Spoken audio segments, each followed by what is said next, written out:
Hi and welcome to yet another video. My name is Cynthia Wakio, the Communication and Events Manager at Corporate Staffing Services.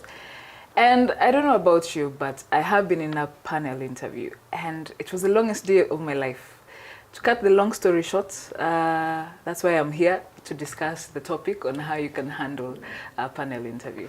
I am joined by Mary Amondo, our interview coach, who is going to be elaborating more on this topic. Welcome to this video.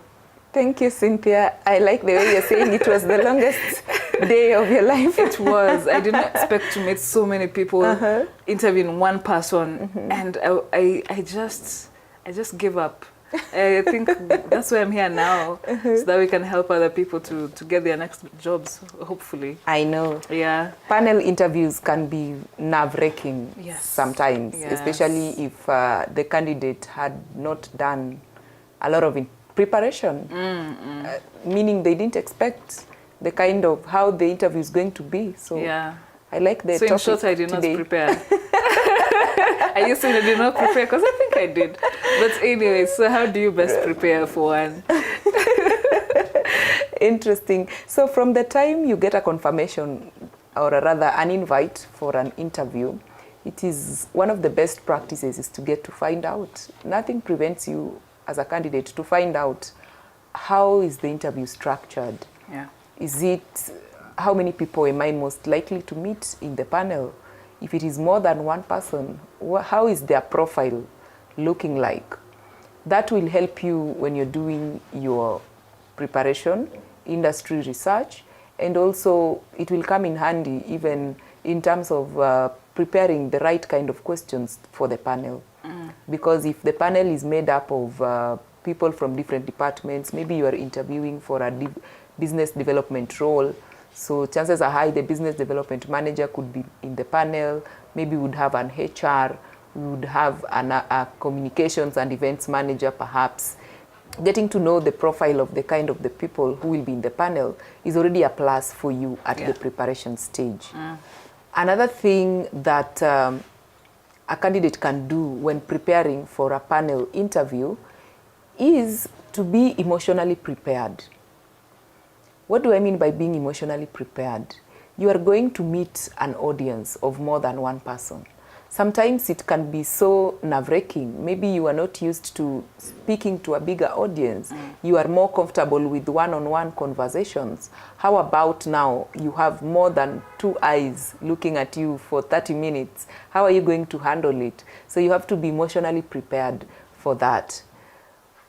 When also it comes to panel interview preparation, it is very important for you as a candidate to be self-aware in terms of your body language, because body language during interviews is more on, apart from the right sitting posture, more on the eye contact and the voice that really comes in handy. So if you're not just going to have a conversation with one person, meaning all these people who are in this panel will have to make a decision at the end of the day in terms of how I performed.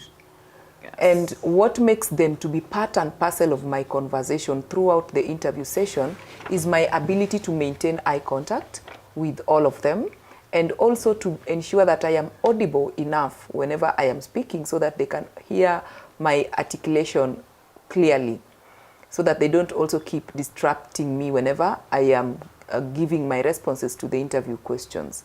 So when it comes to the eye contact, maybe to just build on that a little bit, candidates normally wonder, how do I maintain eye contact? Because it goes without saying, the person who will ask me the question will be maintaining that with me 100%.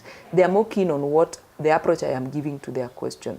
But now for me as a candidate, I need to maintain eye contact with them at the very beginning, just to act as an affirmation that I have understood their question and I'm ready to give it a shot.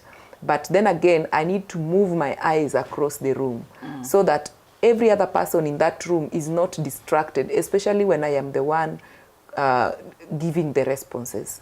And of course, raising your voice or being audible does not mean that you shout during the interview, but you become intentional. So there are people who are naturally calm, and it calls for you to be self-aware and know how to project your voice and ensure that you're speaking to the person at the farthest corner in the room. Yeah. Another thing that you can do when preparing for a panel interview, sometimes candidates, we assume that because we had already sent the application, the interviewers have our CVs.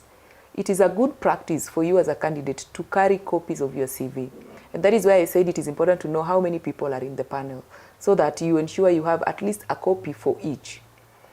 Don't find yourself in a worst case scenario whereby one of the panelists does not have a copy for one reason or the other, and they ask you to provide one and you don't have it to present it. So it shows how well organized and planned an individual you are. Yeah. Yeah. And also prepare lots of questions for the panelists. Don't find yourself in an interview where you have you're being interviewed by a panel, and that question of, do you have any questions for us?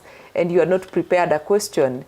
And sometimes the question we had prepared is not even role specific. So the interviewers, the panelists find it difficult. They start to wonder, did you really take time to prepare for this session? Yeah. Yeah. So those are some of the areas that you really need to work on as a candidate when preparing for a panel interview. Yeah. Yeah. As mentioned, there are different people in that room, probably from different even departments, people who may not even understand the jargon of the field, or rather the role you're applying for. Then how do you ensure that you effectively communicate with each interviewer in the room? Well, I personally like panel interviews because this is the opportunity that you have as a candidate to demonstrate your effective communication skills. Yeah. So one of the ways to ensure that you communicate effectively with everyone within the room is to exude confidence, number one. Yeah. Ensure that the panelists can see that you are very confident in whatever it is that you are saying. Even if that is not their area, their field, but the fact that you are exuding confidence, they can see the energy, the enthusiasm coming from you, they will automatically conclude that you understand the subject that you're speaking about.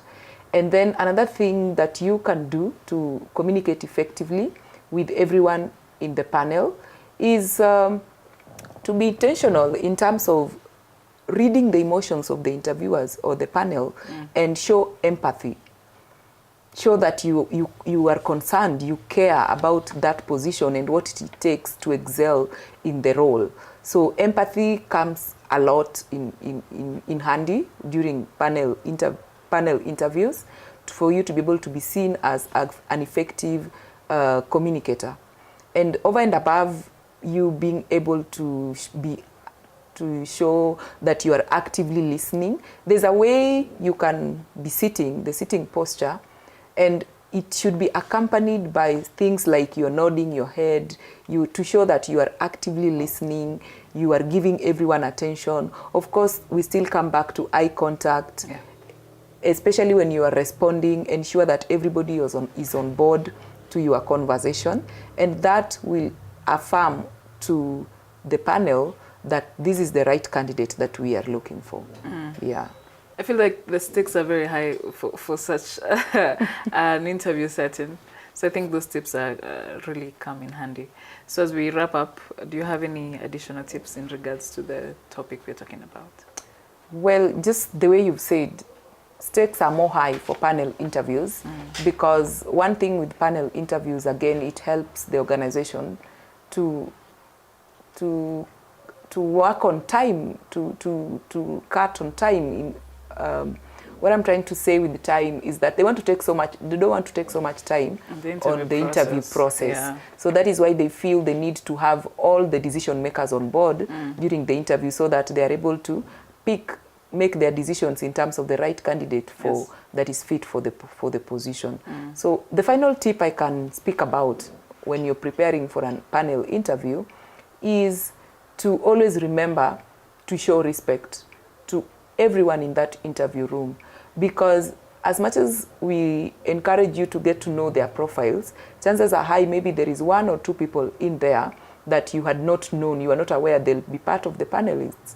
And what do I mean by showing respect? The way you approach each and every question and treating each and every question that is coming from each and every individual, giving them the same energy, the same care, the same attention. Yeah. Because at the end of the day, if anyone in the panel feels like you didn't do justice to their question, or maybe you exuded a different kind of attitude when responding to that, then it will definitely work against you, because all of them have to make a decision at the end of the day. Yeah. Yeah. Oh, that's a good point. I'd actually not thought about it like that. Yeah, you have to be very consistent throughout the process. All right. I do not have anything else to add. I think Mary has done it so well, elaborating on how you can approach a panel interview. And if you'd like professional help, you have an upcoming interview, Mary will be here to help you. And for more information on how you can access that service, we have a link below. See you in the next video next week. Bye.